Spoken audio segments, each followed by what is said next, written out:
la Pentecôte dans les églises, c'est souvent l'occasion de célébrer quelque part le Saint-Esprit. Or, dans la Bible, si on regarde, il n'y a pas de, il y a une vraie différence entre le Père, le Fils et l'Esprit. Et le Saint-Esprit nous a été donné afin de nous accompagner, afin de nous soutenir, afin de nous guider. Voilà pourquoi Jésus disait, je vous enverrai un autre consolateur, qu'il est avantageux que lui s'en aille, afin que l'autre consolateur, le Saint-Esprit, qui viendra, puisse nous conduire, nous guider, nous enseigner toutes choses. Donc, le Saint-Esprit n'est pas là pour être glorifié ni pour recevoir un culte, mais il est là pour nous aider dans notre marche sur terre à rendre grâce à Dieu, à être conscient que nous sommes enfants de Dieu. Voilà pourquoi au-dedans de nous, il crie Abba Père, pour que au-dedans de nous, nous ayons la conviction que nous sommes enfants de Dieu et non pas autre chose, ni pécheurs, ni rejetés, ni hommes, ni souillés, mais que nous sommes bien enfants de Dieu. Voilà pourquoi à la nouvelle naissance, nous recevons l'Esprit de Dieu et c'est par cet esprit-là que Dieu nous conduit. Et on a vu beaucoup, j'ai vu beaucoup trop de dérives autour du Saint-Esprit parce que c'est une notion pour beaucoup incomprise de la parole. Incomprise. La Pentecôte, lorsque l'on célèbre la Pentecôte, avant tout, on ne célèbre pas le Saint-Esprit, mais on célèbre la fidélité de Dieu dans ses promesses. Parce qu'il a promis une chose, et on le voit dans Acte 1. On peut aller dans Acte 1, avant que Jésus ne parte. On voit dans Acte 1 au verset 7, ou même on peut lire au verset 6 pour avoir plus de contexte. Dans Acte 1 au verset 6, il est écrit, alors les apôtres réunis lui demandèrent, Seigneur, est-ce en ce temps que tu rétabliras le royaume d'Israël? Parce qu'ils étaient avec Jésus après sa résurrection. Et au verset 7, il leur répondit, donc on parle de Jésus, ce n'est pas à vous de connaître les temps ou les moments que le Père a fixés de sa propre autorité. Verset 8, mais vous recevrez une puissance, le Saint-Esprit survenant sur vous, et vous serez mes témoins à Jérusalem, dans toute la Judée, dans la Samarie et jusqu'aux extrémités de la terre. Et après, Jésus s'en va. C'est ce qu'il dit. Vous recevrez une puissance qui viendra sur vous et qui fera de vous mes témoins. Et il n'a pas dit qu'elle fera de vous des super apôtres, des bishops, des pasteurs. Elle n'a pas dit qu'elle ferait de vous des tout-puissants qui allaient dominer sur les hommes.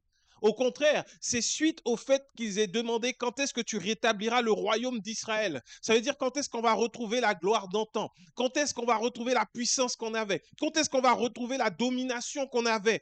Jésus dit, ce n'est pas à vous de connaître les temps que le Père lui-même, de sa propre autorité, a défini. Il dit au contraire, vous recevrez une puissance, le Saint-Esprit qui viendra sur vous et vous serez mes témoins. Ça veut dire que le Saint-Esprit, en plus d'être ce conseiller, en plus d'être ce consolateur, en plus d'être ce guide, il est également une puissance en nous pour que nous soyons témoins de Jésus-Christ. Et un témoin, qu'est-ce qu'il fait? C'est là ce qu'on oublie, ce qu'un témoin fait. Parce que lorsque tu vas au tribunal et qu'il y a des accusations pour ou contre toi, il y a des accusations contre toi ou peu importe, on veut te condamner, il faudra produire des témoins. Est-ce qu'on te produit des personnes qui sont super puissantes et qui ont de l'influence? Ça s'appelle de la corruption. Quand tu viens avec des personnes qui sont là parce qu'elles ont de l'influence et parce qu'elles peuvent dominer et parce qu'elles peuvent intimider le juge afin que le juge puisse tout simplement statuer en leur faveur, ça, ce n'est pas de la justice, c'est de la corruption. Or, Christ est juste. Et il n'y a pas de corruption en lui. Et quand il dit vous serez mes témoins, ça veut dire que par le Saint-Esprit qui va survenir sur vous, telle une puissance, vous serez en mesure de témoigner de moi. Témoigner de Jésus-Christ, c'est quoi? Restons sur la partie témoignage. C'est parler de ce que lui, il fait. D'aller partout et de dire, non, mais si tu vois une guérison aujourd'hui, c'est Jésus qui l'a faite. Ce n'est pas moi. Parce qu'il a dit que je recevrai une puissance et je pourrai témoigner par cette puissance de lui avant qu'il parte.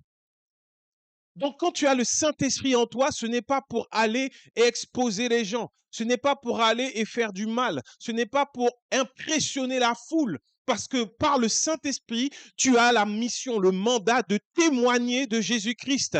Et témoigner de Jésus-Christ, on l'a réduit souvent au fait d'aller évangéliser jusqu'aux extrémités de la terre. Mais ce n'est pas que ça. Si tu prends le temps de lire juste ce que Jésus a dit, vous recevrez une puissance et vous serez mes témoins. Ça veut dire que tout ce que le Saint-Esprit va faire, toute la puissance que le Saint-Esprit va déployer à travers ta vie, c'est pour témoigner de Jésus. À aucun moment, c'est pour dire je suis revêtu d'une puissance extraordinaire que le Père m'a donnée pour vous guider. À aucun moment, c'est pour dire que tu es supérieur aux autres. À aucun moment, le Saint-Esprit n'a été donné pour que les gens puissent tomber. Quand les gens tombent, quel est le témoignage qu'il y a de Jésus-Christ? Quel témoignage? Si on retourne un peu dans l'Ancien Testament et qu'on voit la deuxième fois que Moïse a fait sortir l'eau du rocher, Dieu lui avait dit, parle au rocher pour que l'eau sorte. La première fois, il fallait qu'il frappe le rocher. Et ce rocher, la Bible nous dit que c'était Jésus-Christ lui-même. La première fois, il l'a frappé. La condamnation est tombée une première fois sur ce rocher. La deuxième fois, on ne frappe pas, on ne condamne pas deux fois. Il fallait parler. Il fallait donner cette image du Dieu qui est là, qui entend et qui répond. Il fallait donner une image du Dieu qui n'était pas en colère. Moïse était en colère parce que le peuple se plaignait encore. Moïse n'était pas content parce que le peuple manquait de foi. Moïse, mais à aucun moment la Bible nous dit que la colère de Dieu s'est enflammée contre le peuple parce que le peuple manquait de foi. Quand Moïse est allé se plaindre devant Dieu du peuple encore une fois, qu'est-ce qu'il a fait? Dieu lui a dit, ok, va, parle au rocher et de l'eau en sortira. Dieu n'a jamais été en colère. Sauf que Moïse, dans sa colère, est allé, et comme il avait déjà frappé une première fois, il a frappé une deuxième fois et de l'eau est sortie du rocher. Malgré tout, de l'eau est sortie du rocher. Mais à ce moment-là, Dieu a dit à Moïse, c'est bon, tu ne verras pas la terre promise. Viens, monte et meurs. Tu amèneras le peuple devant, mais tu n'y entreras pas. Parce que l'image qu'il avait donnée de Dieu n'était pas l'image que Dieu voulait qu'on donne de lui. Vous savez, dans la semaine, je parlais avec un incroyant qui se disait athée. Et on parlait un peu des choses de l'Église.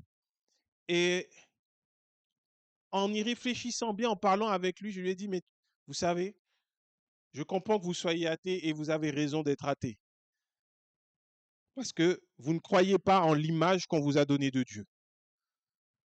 Et c'est pour ça que vous êtes athée. Si on vous donne, si on vous parle réellement de Dieu, vous ne serez pas athée.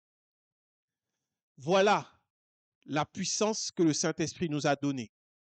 La capacité de témoigner de qui est notre Dieu réellement. Un Père qui aime et qui pardonne tout le monde. Est-ce que tu réalises que lorsque tu pardonnes ton prochain qui t'a fait du mal, qu'il soit dans l'église ou non, que ce soit ton collègue, quel que soit ton voisin, est-ce que tu réalises que tu es en train de manifester la puissance du Saint-Esprit? Oui, ce n'est pas toi qui décides de pardonner, mais c'est l'Esprit de Dieu en toi qui agit par sa puissance pour te faire pardonner parce qu'il est amour. Parce que son fruit, c'est l'amour. Et lorsque cette puissance est déployée, c'est pas extraordinaire. C'est pas quelqu'un qui se lève, mais lorsque tu manifestes le pardon, tu témoignes de ce que Dieu a tant aimé le monde qu'il a donné son Fils unique afin que quiconque croit en lui ne périsse point, mais qu'il ait la vie éternelle. Parce que Dieu lui-même nous a prouvé son amour alors que nous étions encore pécheurs éloignés de lui, nous dit le livre de Romains. Il a offert son sacrifice, il a offert Jésus-Christ en sacrifice pour nous, afin que nous soyons pardonnés. La puissance de l'amour que le Saint-Esprit met en nous doit être déployée dans ce monde afin de témoigner du pardon qu'il y a en Christ. En agissant ainsi par l'Esprit, là, nous sommes témoins de Jésus-Christ. Là, on témoigne de Jésus-Christ. Lorsqu'on le fait ainsi, on est en train de témoigner de Jésus-Christ. Ce n'est pas qu'une question de feu et on voit des démons qui partent. Ce n'est pas ça. Là, c'est du spectacle. Le spectacle ne témoigne pas de Jésus-Christ. Parce que lorsque Jésus-Christ lui-même agissait, il guérissait les malades, il guérissait, il chassait les démons. Les gens étaient impressionnés. Mais si tu regardes bien dans la parole, là où il y a eu le plus d'impact, c'est lorsque Jésus-Christ allait manger avec les pécheurs. Lorsqu'il s'asseyait chez Zachée, lorsqu'il était en train de manger, de boire avec les personnes de mauvaise vie, lorsqu'il était au milieu du peuple et qu'il était en train de leur faire du bien. Jésus-Christ n'est jamais allé s'asseoir là comme ça en train de blaguer avec les docteurs de la loi, les pharisiens, parce qu'il ne témoignait pas, parce qu'il n'était pas là pour montrer une bonne image de Dieu. Mais le témoignage de Christ est celui qui aime tout le monde et qui ne rejette personne. Celui qui est impur peut venir à lui et repartir pur. Les 10 lépreux qui sont venus auprès de lui, la femme qui avait cette perte de sang. Et la mort ne peut rien faire face à notre Dieu. Et c'est pour ça que Jésus-Christ a ressuscité les morts. Et aujourd'hui, cette même puissance en nous doit servir à une seule chose, témoigner de Jésus-Christ. On ne peut, et c'est pour cela qu'aujourd'hui, on ne voit plus assez l'authenticité et la pureté de la puissance du Saint-Esprit, parce qu'on ne veut plus témoigner de Jésus-Christ. Dans l'Église, on est tombé dans une idolâtrie subtile, même pas subtile au final quand on y regarde bien. Alors on va t'accuser si tu aimes trop écouter la musique du monde, si tu aimes trop aller dans les restaurants, si tu aimes trop aller au cinéma, si tu aimes trop prendre du temps dans des loisirs, on va te dire attention, c'est de l'idolâtrie. Si tu aimes trop le football, si tu aimes trop je sais pas quoi encore, si tu aimes trop être sur ton téléphone, si tu aimes trop si c'est de l'idolâtrie. Mais par contre, si tu donnes tout ton argent au pasteur, si tu recherches le bien-être du pasteur, si tu vas et que tu gardes les enfants du pasteur, si tu vas et tu portes les affaires du pasteur, tu laves la voiture du pasteur, tu fais tout ça pour le pasteur, tu n'es pas un idolâtre, mais tu es un bon serviteur du serviteur de Dieu. C'est de l'idolâtrie, rien d'autre. Ce n'est pas là la foi. Alors le Saint-Esprit que Dieu nous a donné pour témoigner de Jésus-Christ va faire que l'on puisse témoigner de Jésus-Christ en cirant les chaussures du pasteur. Ou en étant encore, là j'ai pris l'exemple du pasteur, mais des fois ce n'est plus le pasteur, des fois le mouvement même, l'église même devient une idole. Non pas l'église avec un grand E, mais l'église avec le nom qu'on lui a donné devient une idole. Et c'est comme ça qu'on voit des gens qui n'ont pas cette intimité avec Dieu, cette relation avec Dieu, mais qui sont toujours à l'église et qu'il n'y a au fond d'eux même pas la vie de Jésus-Christ. Les premiers à ouvrir les portes de l'église, les premiers à nettoyer, les premiers à rendre service, oui, d'apparence, ils sont très bien. Mais à quel moment Jésus-Christ est témoigné et manifesté? Souviens-toi, rappelle-toi quand Marthe était en train de s'agiter partout pour pouvoir faire à manger, pour nettoyer, pour faire que la pièce soit propre, et que Marie avait décidé d'être au pied de Jésus.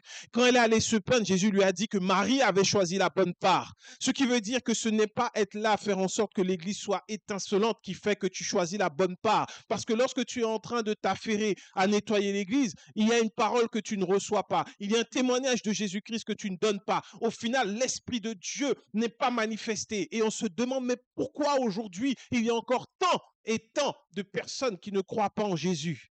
Parce qu'on ne témoigne plus de lui. On témoigne du pasteur, on témoigne de l'église, on témoigne de nos propres exploits. Ceux qui sortent et qui se filment, donner à manger, qui se filment prier pour des gens dans la rue, ils se filment prier et des gens sont guéris, des gens sont transformés, soi-disant. Est-ce qu'on sait ce qu'ils deviennent après? Est-ce que celui qui a reçu la nourriture après, il est devenu enfant de Dieu? Est-ce que celui qui a reçu la guérison après, il est devenu enfant de Dieu? Est-ce que celui pour qui tu as prié pour le salut, il est resté dans la voie du salut? Témoignons réellement de Jésus-Christ par le Saint-Esprit. Voilà pourquoi Paul dit marcher selon l'Esprit. Marcher selon l'Esprit. Parce que marcher n'implique pas d'effort. Une fois que tu t'es levé, que tu as appris à marcher, c'est une anomalie qui fait que tu recommences à ramper. Ça s'appelle un handicap. Mais tant que tu n'as pas de handicap, pour nous, êtres humains, c'est normal de se lever et de marcher parce que Dieu nous a donné des jambes. Même lorsque tu as mal aux jambes, même lorsque tu es fatigué parce que tu n'as pas d'autre alternative que de marcher, tu te lèves et tu marches. Et quand tu as le Saint-Esprit et que tu dois marcher par l'Esprit, il en est de même. Tu te lèves et tu marches par l'Esprit. Il n'y a pas d'effort à faire. Il n'y a pas un culte à rendre au Saint-Esprit. Il n'y a pas de sacrifice ni d'offrande à faire pour être conduit par l'Esprit. La marche par l'Esprit, c'est la marche normale d'un enfant de Dieu. On ne marche pas autrement que par l'Esprit. Ça veut dire que si l'Esprit te conduit un dimanche à aller voir ta famille plutôt que d'aller servir à l'église, il a besoin que tu témoignes de Jésus-Christ là pour ta famille. Si l'Esprit te commande de faire quelque chose, tu le fais, même si ça ne correspond pas à ce que ton pasteur veut, même si ça ne correspond pas à ce que ton église veut, mais ce qui compte, c'est de respecter la parole de celui qui est la tête, Jésus-Christ. Je marcherai par l'Esprit. Nous témoignerons de Jésus-Christ. Nous devons être des témoins. Et le jour de la Pentecôte n'est pas le jour où on doit venir et commencer à trembler et commencer à parler en langue plus que les autres jours parce que c'est le jour de la Pentecôte. Le jour de la Pentecôte, c'est un jour où on célèbre la fidélité de Dieu. Parce que Jésus-Christ, il l'a dit. Il a dit, au moment de partir, vous recevrez une puissance. Et dans le livre des Actes, au chapitre 2, on voit que le Saint-Esprit va descendre. On va le lire. On va le lire. Acte 2. Acte 2, on va prendre la première partie avant que Pierre ne commence à parler, juste pour se remettre dans le contexte également. Acte 2, verset 1er. Le jour de la Pentecôte, ils étaient tous ensemble dans un même lieu. Tout à coup, il vint du ciel un bruit comme celui d'un vent impétueux. Et il remplit toute la maison où ils étaient assis. Des langues semblables à des langues de feu leur apparurent, séparées les unes des autres, et se posèrent sur chacun d'eux. Et ils furent tous remplis du Saint-Esprit et se mirent à parler en d'autres langues, selon que l'Esprit leur donnait de s'exprimer. Or, il y avait en séjour à Jérusalem des Juifs comme hommes pieux de toutes les nations qui sont sous le ciel. Au bruit qui eut lieu, la multitude accourut et elle fut confondue parce que chacun entendait parler dans sa propre langue. Ils étaient tous dans l'étonnement et la surprise. Et ils se disaient les uns aux autres, voici ces gens qui parlent ne sont-ils pas galiléens? Et comment les entendons-nous dans notre propre langue, à chacun dans notre langue maternelle? Parthes, Mèdes, Élamites, ceux qui habitent la Mésopotamie, la Judée, la Cappadoce, le Pont, l'Asie, la Phrygie, la Pamphylie, l'Égypte, le territoire de la Libye voisine de Cyrène, et ceux qui sont venus de Rome, juifs et prosélytes, crétois et arabes, comment les entendons-nous parler dans nos langues des merveilles de Dieu? Ils étaient tous dans l'étonnement et ne sachant que penser, ils se disaient les uns aux autres, que veut dire ceci? Mais d'autres se moquaient et disaient, ils sont pleins de vin doux. On va rester juste sur ça. Après, Pierre va prendre la parole, poussé justement par l'Esprit, et il va témoigner de qui? De Jésus-Christ. Si tu veux, tu continues après, tu vas lire tout ce qui est écrit, tu verras qu'il va témoigner de Jésus-Christ. Il ne va pas dire, nous avons reçu le feu, nous avons reçu l'onction, et attention, maintenant, préparez-vous, l'Esprit de Dieu va vous toucher. Il n'a pas dit ça. Il a simplement dit, parler de Jésus-Christ après. Il a témoigné de ce que Jésus-Christ a fait. Le Saint-Esprit en action témoigne de Jésus. Lorsque le Saint-Esprit est en action dans ta vie, Jésus-Christ est magnifié, il est glorifié. Il y a le témoignage de l'œuvre de Jésus-Christ. Voilà la puissance que Dieu nous a donnée, de pouvoir être des témoins et d'attester. Oui, c'est vrai. C'est pour cela que dans la grâce, on reste dans l'action de grâce. Pourquoi? Parce que tous les jours, le Saint-Esprit agit. Ce n'est pas qu'une question de dehors. Témoin de Jésus-Christ, ce n'est pas juste une question de dehors. Le témoignage que Dieu te donne, comment le Saint-Esprit est venu te sauver de la mort, comment dans la nuit tu as été attaqué, le Seigneur t'a gardé, comment lorsque tu as élevé la voix, l'Esprit de Dieu lui-même a pris le contrôle et il s'est manifesté. Comment est-ce que l'ennemi a mangé la poussière parce que Christ a promis que nous avons la victoire. Quand tu es en Jésus-Christ, il y a une vie merveilleuse que tu peux vivre par l'Esprit. Attention, cette vie merveilleuse, ce n'est pas la vie qui est un long fleuve tranquille, comme disait le film. Non, La vie que Dieu te donne, pour témoigner, il faut qu'il y ait des choses qui se passent dans ta vie. Il va y avoir des difficultés. Il va y avoir littéralement des obstacles, des montagnes, des démons, des tentations, des maladies. Toutes sortes de choses vont venir devant toi. Un peu comme la vie de Paul. Est-ce que tu as pris le temps de regarder la vie de Paul dans le livre des Actes? Paul, qui a été appelé, choisi selon l'amour de Dieu, la grâce de Dieu, qui est devenu apôtre de Dieu. Il est même devenu l'apôtre de la grâce, parce que dans Romains 5, il va nous expliquer en détail la puissance de la grâce. Et lorsque on voit la vie de Paul, on se dit, waouh, c'était parce que c'était un pionnier que Dieu l'avait choisi. Mais Paul a été lapidé à plusieurs reprises. Paul, il a été laissé pour mort. Il a été jeté en prison. Il a été fouetté. Il a été même dans des naufrages à plusieurs reprises, mordu par un serpent. Mais en toute chose, Jésus-Christ a été glorifié. C'est ça la puissance de l'Esprit. Ce n'est à aucun moment Paul qui s'est levé pour dire maintenant attention, le manteau que j'ai sur moi, l'onction que j'ai sur moi, le feu que je demande au ciel maintenant va descendre te détruire. Paul n'a jamais agi comme ça. Paul a témoigné de Jésus-Christ. Et on peut voir que ceux qui étaient autour de Paul vivaient les mêmes choses, les mêmes tribulations. Parce qu'à un moment, il va écrire et il va dire, mon frère, il a été content que vous ayez pris de ces nouvelles parce qu'il est passé près de la mort. Il a été malade, mais Dieu n'a pas pris, Dieu ne m'a pas donné peine sur peine et il me l'a gardé en vie. Quand tu es en Jésus-Christ et que tu as l'Esprit de Dieu, prépare-toi à ce chemin. Ce n'est pas le chemin facile. C'est le chemin où il y aura des luttes, il y aura des doutes, il y aura des pleurs, des larmes.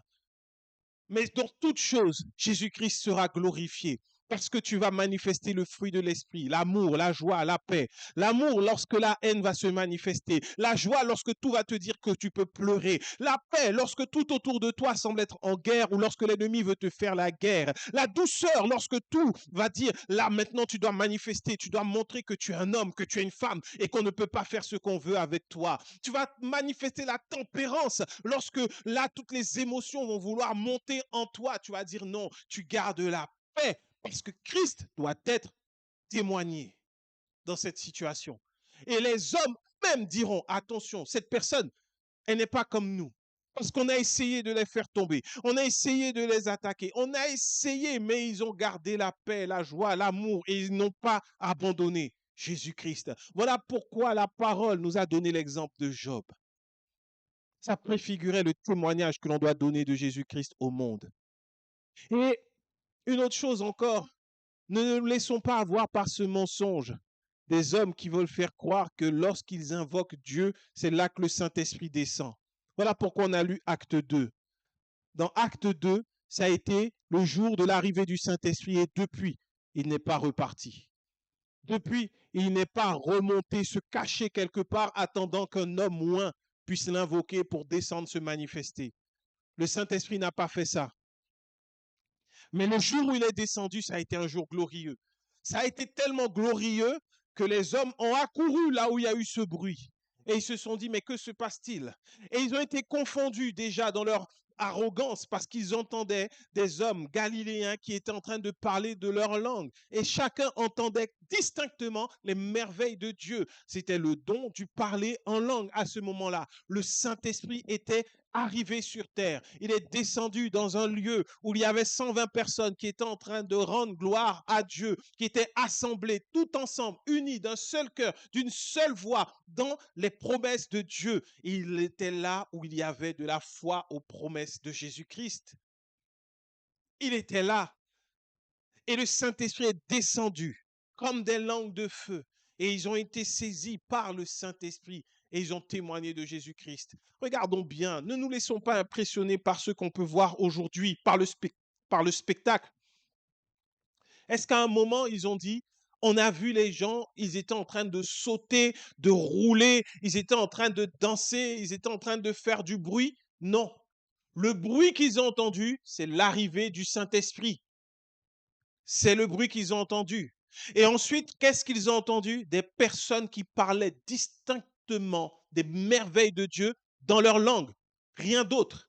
Ils n'ont pas entendu des gens qui étaient en train de crier. Ils n'ont pas entendu des gens qui étaient en train de vociférer. Ils n'ont pas entendu des gens qui sont descendus, qui sont venus sur eux pour dire maintenant j'ai le feu, je viens te toucher. Non. Parce que l'Esprit de Dieu, c'est la douceur. quand l'Esprit de Dieu descend, est descendu, c'était pour que Christ soit manifesté. Aujourd'hui, on va mettre beaucoup de pression aux personnes qui ne parlent pas en langue. C'est un don que tu peux demander à Dieu. Tu peux prier en langue. Mais il y a des personnes qui ne vont pas parler en langue, mais qui vont tellement être conduites par l'Esprit et qui vont tellement témoigner de Jésus-Christ qu'il faudra faire attention parce que l'Esprit de Dieu, cette puissance habite en elles, dans ces personnes-là. Ce n'est pas parce que la personne ne parle pas en langue, ne prie pas en langue, que l'Esprit de Dieu ne se manifeste pas et qu'elle ne peut pas témoigner par l'Esprit de Jésus-Christ. Il y a des personnes qui vont faire et qui vont agir tellement bien par l'Esprit que ce sera juste extraordinaire. On ne te dit pas, et si tu regardes bien dans la parole, mais remettons vraiment les choses au centre, la parole. À aucun moment, quelqu'un dans le Nouveau Testament n'est glorifié parce qu'on dit waouh, il avait un merveilleux parler en langue.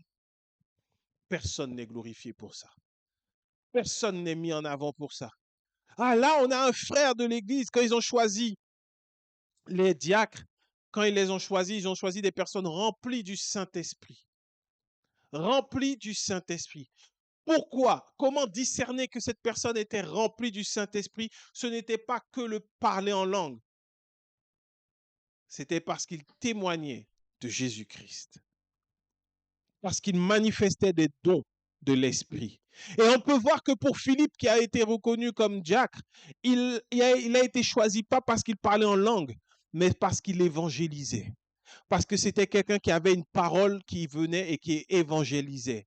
Il évangélisait au milieu du peuple, il parlait de l'évangile. Il annonçait la bonne nouvelle. Au point où après, il y a un focus sur Philippe qui va devenir évangéliste. Donc, ils ont pu discerner que l'Esprit de Dieu était en eux. Étienne, il a été également lapidé, pas parce qu'il parlait en langue, non, parce qu'il manifestait l'amour de Dieu.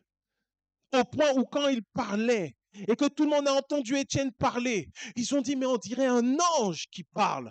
L'Esprit de Dieu agissait en Étienne par l'amour qu'il démontrait comme un don extraordinaire.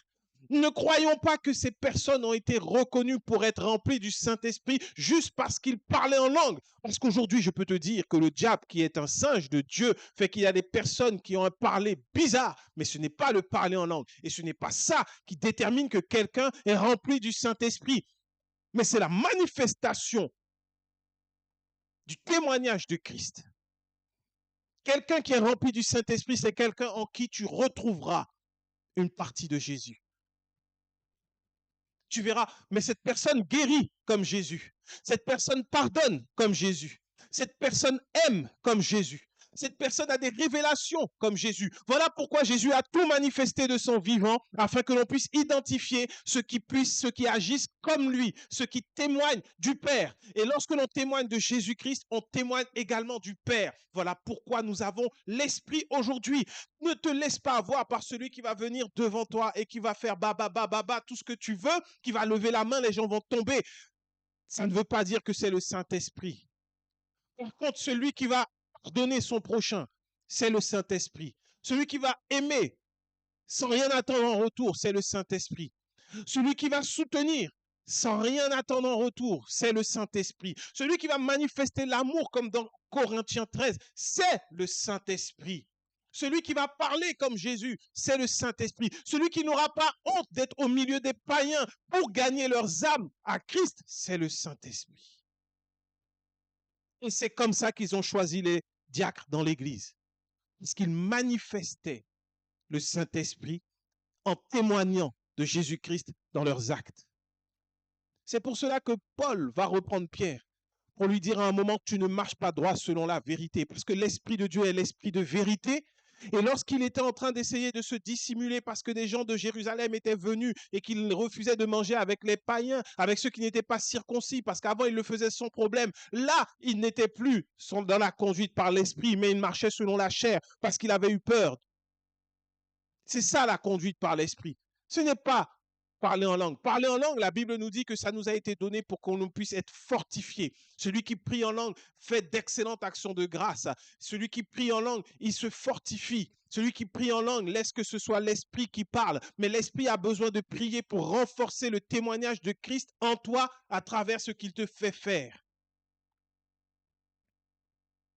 Il est descendu une bonne fois pour toutes. Ne courons pas après ceux qui vont dire, bon, maintenant, Esprit de Dieu, descends, descends, embrase, embrase, guéris. Ce n'est que du cinéma. Aujourd'hui, je peux en témoigner pleinement. Ce n'est que du cinéma. La Bible dit que celui qui confesse ses péchés obtient miséricorde. Et je reconnais, à une période, je conduisais des temps de prière. Et quand je ne sentais pas que c'était comme je voulais, parce que je savais qu'il allait toujours avoir des personnes pour réagir, non pas par l'esprit, mais par la chair. Je le savais. Donc, à un moment donné, on s'assure que l'atmosphère soit bien intense. On fait monter, puis on s'arrête. Et puis là, maintenant, on fait un moment de silence. On pose le cadre, le contexte du spectacle. Que du spectacle. Aujourd'hui, le Seigneur me convainc que du spectacle. Est-ce que j'en étais conscient? Oh, à 10%. Une petite partie de moi disait quand même, c'est pas totalement ça l'Esprit de Dieu. Mais l'autre partie qui cherchait à démontrer qu'il y a de la puissance dans ce que je fais. Alors, je m'arrêtais et là je disais maintenant, lève les mains et que le Saint-Esprit puisse te toucher maintenant, t'embraser. Alors oui, il se passait des choses. De même que Moïse, lorsqu'il a tapé une seconde fois le rocher, l'eau est sortie, le peuple a pu boire. Mais ça n'a pas fait plaisir à Dieu. Et j'ai la conviction maintenant en parlant que lorsque j'agissais ainsi, ça ne faisait pas plaisir à Dieu. Parler, annoncer la vérité. Je reconnais, j'ai été moi-même dans l'erreur en agissant ainsi. Gloire à Dieu, il y en a qui ont été guéris.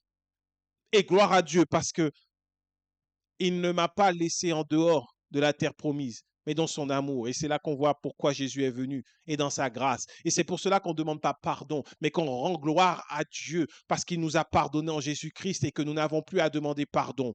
On lui rend gloire parce qu'il m'a sorti de ces ténèbres-là pour m'amener à la lumière, afin qu'aujourd'hui je témoigne de la vérité.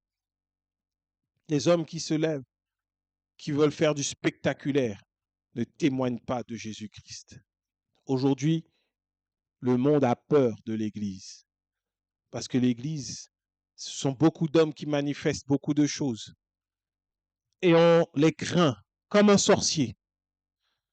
Mais ils se font avoir, abuser, leur argent détourné, leur confiance, leur énergie, leurs ressources, leur force, littéralement aspirer physiquement, spirituellement, pour nourrir un pouvoir qui n'est pas celui du Saint-Esprit. Car l'Esprit de Dieu ne va pas t'épuiser en puisant dans tes forces. Non. Il ne va pas t'épuiser ainsi. Regarde bien quand Jésus était fatigué au puits et que les disciples étaient allés lui chercher à manger et que cette femme est venue auprès de lui, lui a demandé de l'eau. Il a été régénéré, vivifié. Pourquoi? Parce que l'Esprit de Dieu l'a utilisé pour témoigner de ce qu'il est le Christ à cette femme et que ce village de Samarie tout entier vienne et constate que Jésus-Christ est le Messie. On a parlé au début qu'il était fatigué parce qu'ils avaient marché. Il avait faim, il avait soif. Mais à rencontrer cette femme avec cette cruche au moment le plus chaud de la journée et à lui parler de l'amour de Dieu et à lui témoigner de ce que le Christ, le Messie, est là devant elle, Jésus a été revigoré par la vie qu'il y a dans l'esprit. Alors ça, c'est l'esprit qui conduit. Les hommes qui se peignent, oui, c'est dur quand je suis sous l'esprit, après je suis épuisé. Remet en question. L'Esprit de Dieu, il ne doit rien à personne. Quand il t'utilise, tu ressors de là vivifié, fort, tu es heureux, fortifié. Alors le même esprit qui va ressusciter un mort va t'utiliser et te laisser épuisé comme mort. C'est pas logique, c'est pas normal. Le même esprit qui redonne vie, qui guérit, et toi tu es épuisé. La Bible dit que lorsque la femme est allée toucher Jésus, il a senti qu'une force était sortie de lui, mais à aucun moment il s'est senti faible. C'est différent. Jésus ne s'est pas senti faible. Il a senti que quelque chose, qu'une vie, qu'une portion de la vie qui est en lui est allée sur quelqu'un d'autre. Ça, tu peux le sentir, mais tu ne seras pas faible parce que l'Esprit de Dieu est notre, il nous vivifie, il est notre force, il est cette puissance que nous recevons. Et si la puissance de Dieu s'arrête, là, tu pourras dire, OK, je me sens faible. Ce que la Bible dit, c'est quand je suis faible, c'est alors que je suis fort. L'Esprit de Dieu va te conduire, va te vivifier, va te régénérer pour que tu témoignes de Jésus-Christ. Témoigner de Jésus-Christ. Voilà pourquoi il est descendu une bonne fois pour toutes. Il n'y a plus encore à aller dans un lieu et à attendre qu'un homme dise « Saint-Esprit descend ». C'est fini la piscine de Bethesda. C'est fini. Jésus est venu et là, ce n'était pas quand l'ange descendait que l'homme allait être guéri. C'est quand il a rencontré Jésus. Il n'y a plus besoin d'un mouvement de l'eau. Juste croire en ce que Jésus a promis. Et ce qu'il a promis, les apôtres, les 120, ils s'y sont attachés et ils ont dit, nous restons là. Parce qu'il a dit, vous recevrez une puissance et vous serez mes témoins. Mes témoins. Aujourd'hui, tu veux témoigner de Jésus-Christ. Laisse que cette puissance du Saint-Esprit qui nous a été envoyée il y a plus de 2000 ans maintenant au jour de la Pentecôte.